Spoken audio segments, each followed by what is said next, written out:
Hello and welcome to Netflix vs. Cinema, the podcast that goes to the cinema every week, watches a couple of things, stays at home, watches a couple of things, rates them all out of 5, and says where our money has been better spent this week. Has it been with Netflix or has it been with cinema? And that's the wrong way around.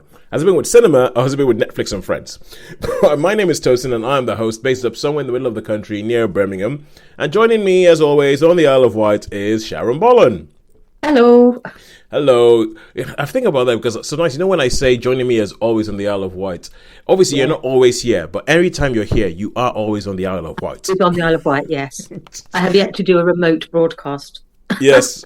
So you've yet to do one away from home because Sharon has done stuff in Bournemouth. He's done stuff in Thailand, kind of stuff. Holly has done one while walking home from work, or walking. Actually, no, I think it was working from home to go do her sort of London socialite life. Because I always joke. So for those of you who usually listen to us, including Holly's friend Ed. Hello, welcome. Thank you for listening to us. Thank you for the tip that something went wrong with the upload last week. It has been fixed. I hope you enjoyed it.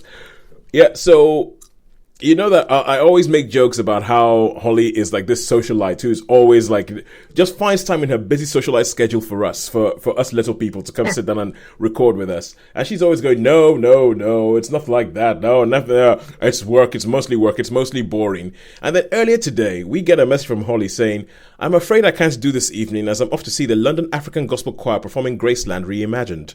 And I'm like... You social butterfly. Yeah, I'm like, could you try any harder to be a parody of what I think you are? So yeah, okay, so okay, enjoy it, Holly. So let's kick off with what we have seen this week at the cinema. So Sharon, fire away.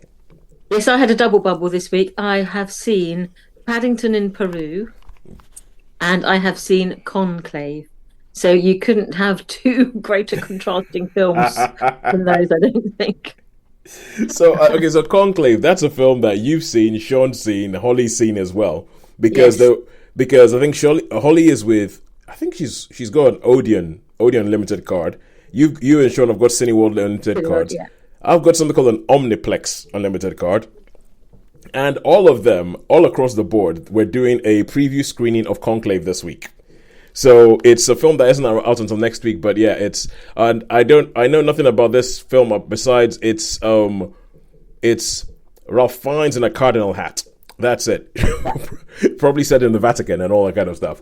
So all right, so Conclave, we've done that, and I also saw Paddington in Peru, which is what I went to see when they told me that I couldn't watch Conclave. So I went, okay, fine then, I'm going to go watch Paddington in Peru. Nothing else then. Yes, I will be brave and I will overcome my trepidation because I think Paddington 2 is a bit of a miracle film, and I think it's always tricky doing a sequel to a miracle film. And at home, let's see, I have a couple of things which I'll come up with. The main thing I've been trying to talk about for a while is Trine. Trine seasons. Well, I've watched all the seasons of Trine, which are available on Apple TV Plus. And there's a whole bunch of stuff from a while back that I never got to speak about. There's May, December. Ooh, wait a second. Did I ever talk about daddy issues? You know, I don't think I spoke about... Yeah, but I don't know. I don't think I spoke about daddy issues. All right, cool. Daddy issues. I'm going to do daddy issues. Which is a show that I think there's bits of, I think it might be up your street, but we'll talk about that later when we get there. Right, let's kick off with Paddington in Peru. And Sharon, you go ahead. Tell us what Paddington in Peru is about. Paddington in Peru is the third Paddington visit to the big screen. Yeah. As you say, following the sort of remarkable success of Paddington 2 with Hugh Grant's sort of star turn. And so this is, a little bit later on than this. Time has passed. But Paddington is still living with the Browns in London and with Mrs. Bird. And the children are growing up. And life is feeling a little bit flat because all the children are approaching their sort of adult selves and seeking independence in different ways. Yep. And so life's been a little bit flat for the family. And then Paddington receives a strange missive about his Aunt Lucy, that things aren't all well with her in the retired home for retired bears, or the home for retired bears or something, in Peru. And so Paddington and the family, inspired by Mrs. Brown, who wants to have this sort of like last road trip to sort of draw the family together. They head out to Peru to find out what's amiss with Aunt Lucy, Yep. and they get to find Aunt Lucy has disappeared, and so Dun, they then dun, set them out a quest dun.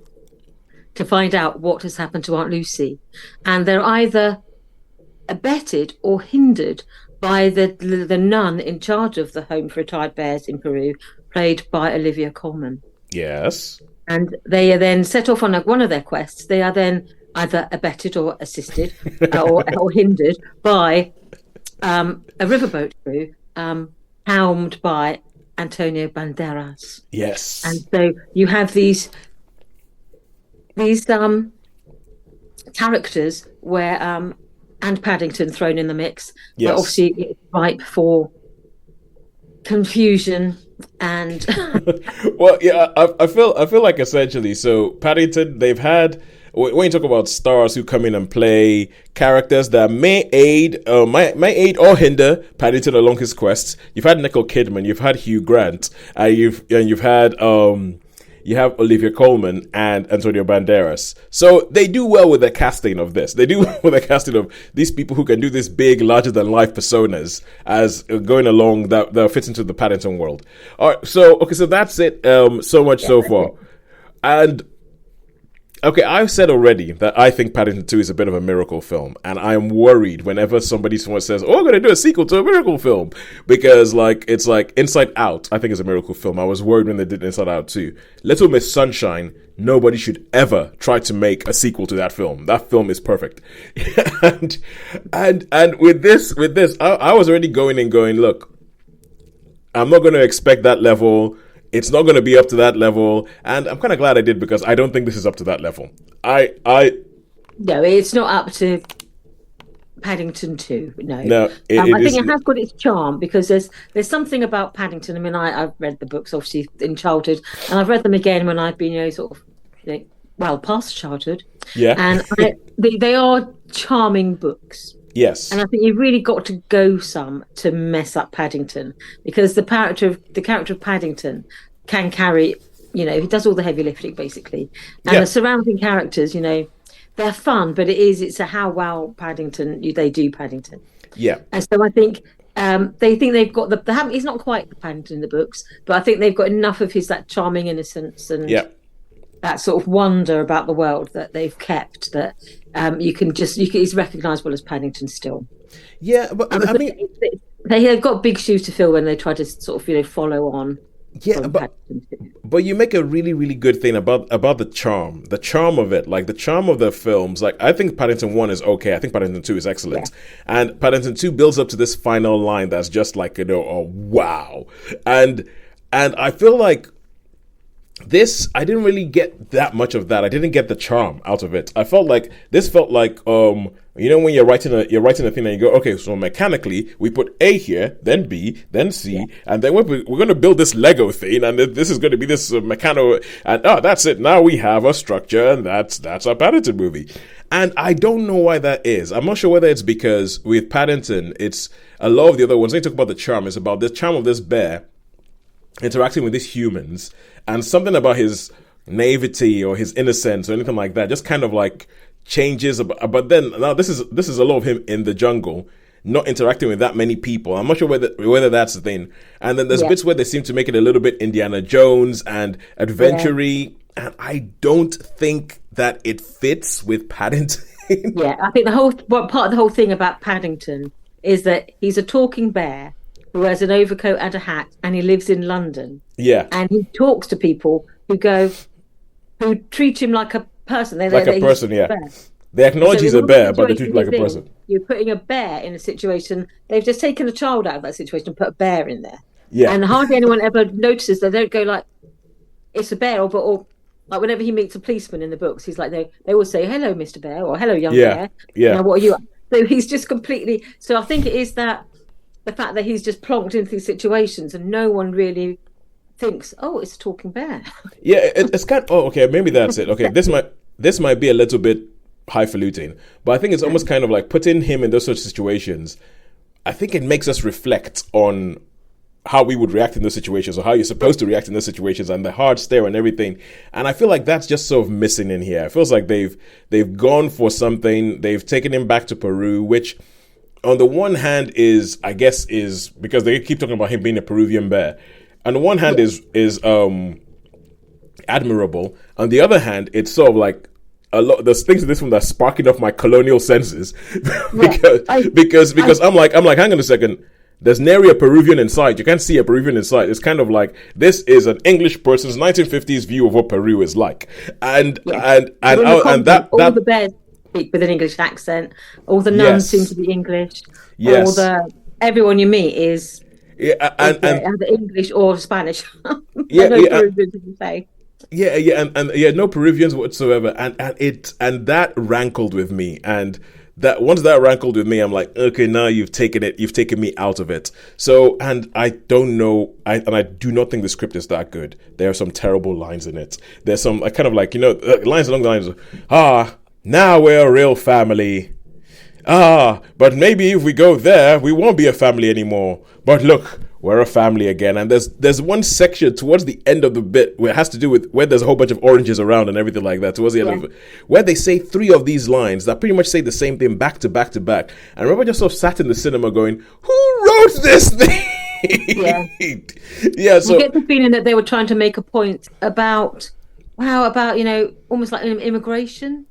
I think that he was like this is Paddington. Yes, I just thought they were looking at sort of different aspects with it. When you read the books, you don't see that necessarily. You just accept that Paddington is originally from Peru, but he now lives with the Browns and he is adopted into their family. You don't think any more of it. Yeah, but I think the films have always sort of like had that sort of immigration undertone going on with Paddington right from the word go. But anyway, all in all, that's all said. How many stars would you give this? Yeah, I'd still say it has a certain charm, but say not up to the charm of its predecessors. So I would give it a 3. I think we enjoyed it. We had a laugh. I think in the right places, and I wasn't at all convinced by some of the characters, but I enjoyed it on the whole. Yeah. So I would give it a 3.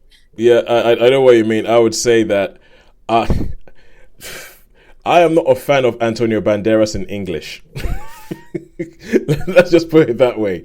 I think in Spanish he can be a brilliant actor, but in English there's something sometimes that just doesn't work. And But I wasn't convinced by Lydia Coleman either, to be honest with you. I'm not very keen on her though, to be honest with you. Oh no, I quite liked. There are bits of her that I liked and bits of her that I didn't. So like where and there's bits of it where I was thinking like, oh yeah, no, that's a waste. Yeah, and Hayley Atwell shows up in the film and it's just like for about 30 seconds. Yeah. I don't really think it works. I agree with you. It's a 3-star. And now we're going to go over to Netflix and Friends, and we're going to talk about Trine. And Trine is a documentary. No, it's a comedy series starring Esther Smith and Rafe Spall. And it's about a couple, Nikki and Jason, who, when you meet them, because I think there's 4 seasons of this now. I've watched all 4 seasons. When you meet them, first of all, they have decided, let's have a baby. And they try and have a baby, and that's what the Trine of the title originally refers to, because they really want to be parents, and then they found out that there's a problem and they can't be parents. I can't remember whether it's with sperm or with eggs, but there's a problem and they can't be parents. So they decide to adopt. And the first season follows the whole thing about them trying to adopt and what goes through there and all the different people who are trying to adopt babies and how it becomes this sort of competition between the haves and the have-nots. And you have and I think that there's bits of this where you will quite like it, because when they go to all the different people who are trying to adopt a child, there's bits of it that get very motherland. They get very motherland and one-upmanship and, oh, look what we have. Oh, yes, we just come here. Oh, yeah, we can give the child a tree house, that kind of thing. And it's one of these shows that just gets back by on the chemistry between Esther Smith and Rafe Spall. It gets by on the chemistry on the lead's character, and it's one of those things where we're just going to take these guys and we're going to put them into a situation. They're not necessarily plot heavy. They're just kind of like more sort of situation things. We're going to do this. We're going to do this. We're going to do this. We're going to. It goes through them trying to become parents, trying to adopt, the ups, the downs, the false starts, the all of that, and goes all the way through to season. By the time it gets to season 4, they've adopted kids, and then there's a whole bunch of other things that they have to deal with. And I quite like this show. I mean, I always talk when it comes to comedies. I always find that it's difficult to sort of. I say this every single time I review a comedy. It's difficult to review a comedy without trying to just recreate the jokes. But all I'd say is the chemistry is really good. The supporting cast that they have, because they have like his dad, and his dad is like one of these guys who just always fixes everything. Never says I love you, but he says I love you by coming around your house and fixing your light switch. that kind of person. They have this running joke where his dad just shows up every now and then and goes, "Oh, what's wrong with your stairs? Don't worry, I'll fix it." And then they come back to the house and he's busy ripping the whole thing up. They have some friends played by Olivia Lovett-Bond and a guy, an actor who I keep seeing in a whole bunch of things. I've seen him in Rivals recently, but I keep forgetting his name. He's tall. He was in Motherland. He played Anna Max Martin's husband. But anyway, he plays a similar kind of character here, where he's just sort of like silly. Then you have Darren Boyd. You have Darren Boyd and Sean Brooke, who play. She plays Esther Smith's sister, who is going out with this guy, and Darren Boyd plays this sort of up himself, totally oblivious to the real world kind of guy who's just got, and he's quite hilarious. Their interactions are quite hilarious because he's kind of totally divorced from reality, but she, like his partner, she's very much grounded in reality. She's very much kind of like, the kind of person where there's a scene where they're at a wedding and she's doing the music, and she's like, I refuse to pay £3 extra to get rid of the streaming. So she just sort of like puts the music on with all the streaming stuff. So in the middle of like a dance, all of a sudden an advert comes on for like holidays. I know that kind of. And so there's a lot of stuff that goes on between there, and I think it's a really good show. I would give it a 4 out of 5 in general, and I would say go watch Trine. I mean, I know that there's some people who either maybe they're trying to have kids or anything like that have found this show quite so helpful. To use modern parlance, they feel seen. I believe they feel seen when they see, or if anybody who's tried to adopt or anything like that. I think that it does go into the naughty world of it and how crazy it can be sometimes, and how much work you have to go into it, and then some other people are just going to go, oh look, there's a baby. and it's so, yeah, I would recommend it. And when I know that, because I know Silo's coming back, and because Silo's coming back, you are probably going to go in there and dip your toe in the Apple TV Plus thing again. I'll say while you're in there, because Silo will be doing one a week or anything like that, I would recommend Trine. I would say go watch Trine, because I think it's not up there with The Detectorist or anything like that, but it is very much along those lines of that gentle British humor that you can just go along with, that has a little bit of social commentary thrown in there, but mostly it's just about the gentle Britishness of the whole thing. Yeah, 4 stars for Trine. Season's wonderful. All right, and now we go back quickly to cinema for something that we will probably talk about again next week, when hopefully we have Holly and Sean back. And this is Conclave, which is the film that you saw on your preview screening this week. So tell me about Conclave. Conclave is probably summed up by saying, "The Pope is dead. Long live the Pope." Oh yeah, because the film starts with the death of the current pontiff. Not Pope Francis, of course, but this is a fictional pontiff. He has died, and then a mechanism is sort of basically starts about how you then select the next pope. And there's almost like the chief administrator is the dean of the Vatican, who is played by Ralph Fiennes. Yeah. And it's their job basically to organise the election of the next pope. And that is done by you gather all of the cardinals from around the world, because all of them are basically potential candidates. Yeah. And then they meet together. They are sequestered. They are basically shut in. They have a group of nuns who cater for their sort of meals, and they do the housekeeping for them. But they are basically sequestered. So they have no contact with the outside world. They have no contact with social media. They have no contact with the news. They can't be influenced by anything. The windows are shuttered, so no one can spy on them, and no one can read the vibrations in the glass to determine if a name is that sort of thing. They're very, very, very secretive. Yeah. And so this film starts, with a bit of introduction, but then basically it moves on to the actual conclave. So we have something like 103 cardinals from around the world, from all their different cultures, who then are shut in, and it's their job to choose the next pope.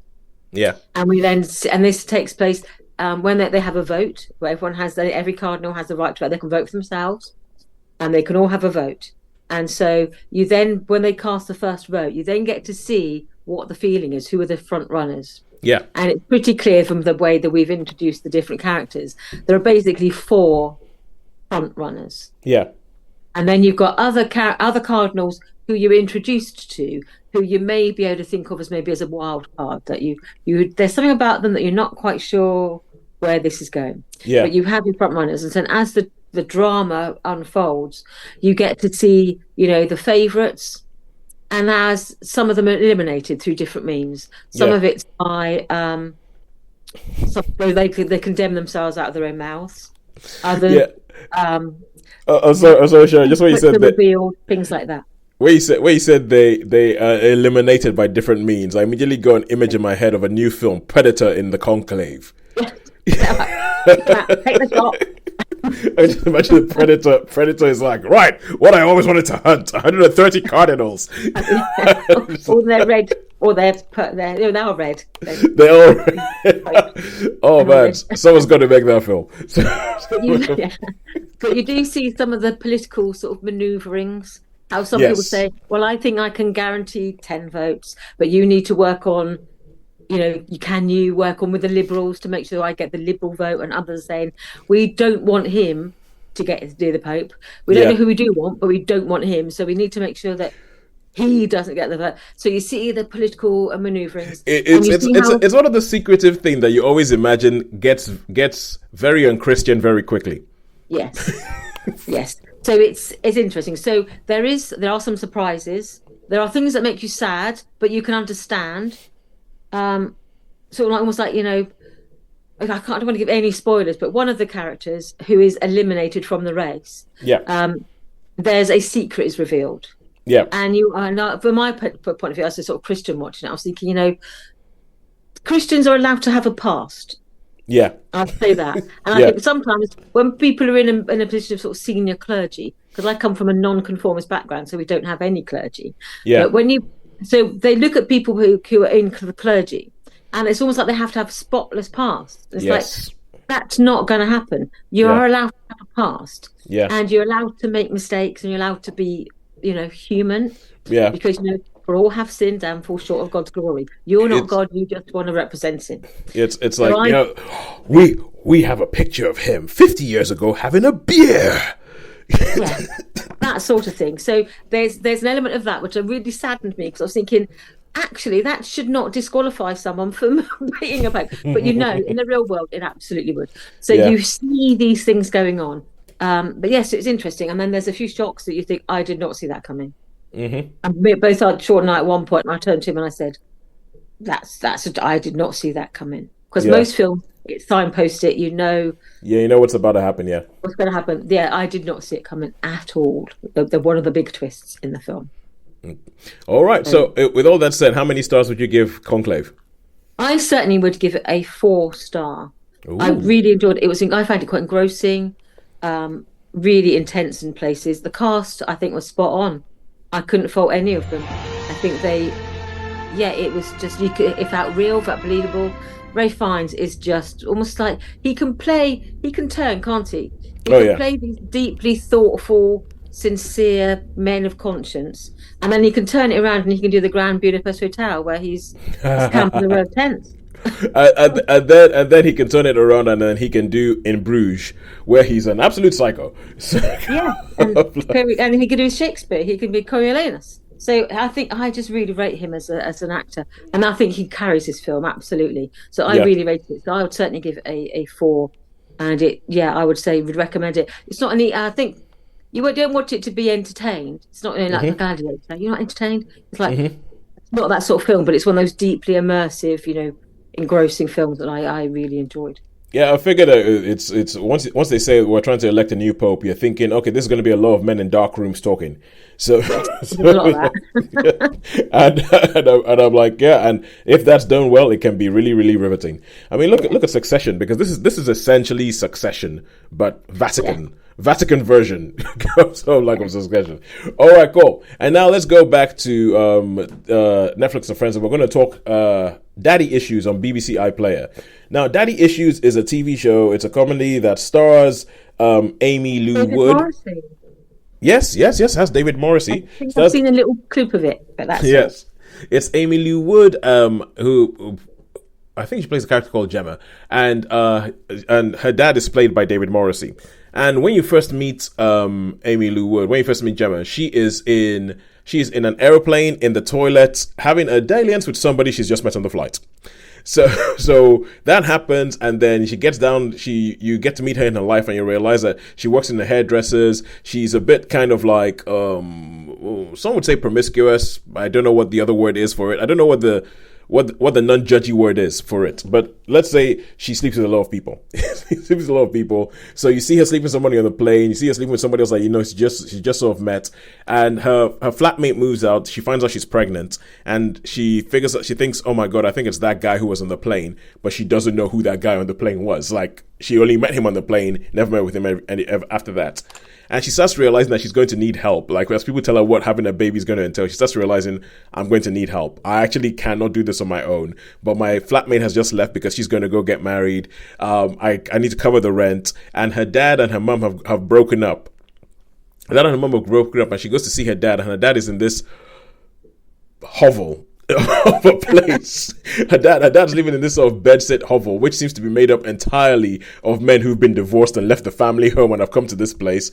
And there's a guy who's in charge of it who is just like a total. It's like they decided let's make a character and let's just dump all the negative things that you can have about toxic manhood in this man, but make him an idiot. So he spouts all this stupid things about the role of women, about how you get women to notice you and everything like that. But the character is essentially an idiot. and so it's kind of like, the soft stain of that. So it's abhorrent, but kind of not threatening because this guy can't really do anything about it. And so if she eventually asks her dad to move in with her and says, Dad, you can't live here. I need to come live. And so her dad who comes and moves in with her, and her dad is totally useless because in all the years of being married, he never did anything. He didn't do any housework. He didn't sort out any bills because her mom handled the house. And they find out that her mom is kind of like, has taken all the money and decided, I'm going to go live my life that I wasn't allowed to live all these years, and it's just sort of sworn off around the world. And so what happens is that you follow in, there's two parallel stories is of her dad trying to figure out how to live life as a newly divorced man, and her trying to get ready for this baby to arrive, and thinking, okay, how am I going to pay for it? Do I need a man around? If so, what kind of man do I get? There's an episode where she hooks up with a former school friend who has a couple of kids, and they decide that they're going to go to this one bar and this one bar is just full of people, of old rich men who are looking for whatever the opposite side of a sugar daddy is. So, I was going to say that this is my niece. That relationship. That kind of relationship. So she goes there because the whole idea is if we go there, we can catch somebody, and if we catch somebody, then we look after the child. And that's a whole weird thing. So and also her sister. She has a sister who is in jail, and her sister is in jail because her sister tried to get her partner killed.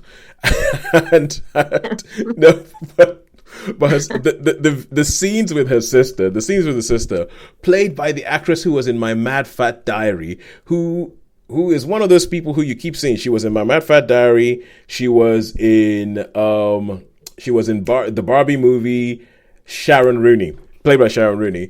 Okay. Yeah, and it's and she those scenes are just hilarious. Like the things that she says and everything, like the way she sees the world and the kind of logic that she goes as to why she isn't at fault for trying to get her And, for paying some people to kill her partner by pushing them down some stairs.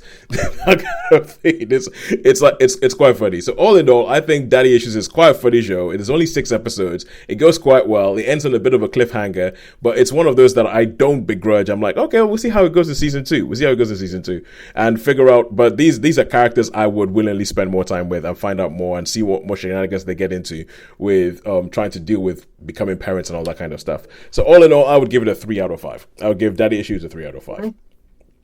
All right, cool. So all that's left to say is, who do you think has won this week? I think it's a tie. It is a tie. It's a dead tie. And excuse me while I try to stop. Why does this never... Oh, there we go. Work. Sorry. Zoom timers. It is a... Yes, it is a... What the... It says Jodie Comer's in the film. I don't remember Jodie Comer in this. Oh, no. That's my Mad Fat Diary. I'm looking at the wrong thing. Yeah. I'm looking... All right. Yeah, so that's it. And so I guess that's everything from us until next week. Until next week when we will be seeing... Is Gladiator 2 out yet? Gladiator 2 out. I think that's coming close, isn't it? It is going to be very close. I mean, I just... It's one of those things where I tend not to even... to be out in a rush this week. It was just like... I haven't seen anything for a few weeks, and then suddenly it's like, boom. Yes. At the same time. Oh, okay. Ooh. Sharon, it might be a good week for you in the cinema. We've got Gladiator 2 that's coming out. Gladiator 2 is out tomorrow. We have Red 1 with The Rock and Chris Evans. Yes. I think Sean has seen that. Has he seen it? Oh, well, Sean's seen it, I know. He didn't say. So yeah, we have Red 1 coming out. So yeah, I think the big things for next week are Gladiator 2 and Red 1. But until then, when we'll have a look at some of those things, I'll come back and let you know what we thought about that and who shall win, Netflix or cinema. It's a goodbye from me. And it's a goodbye from me.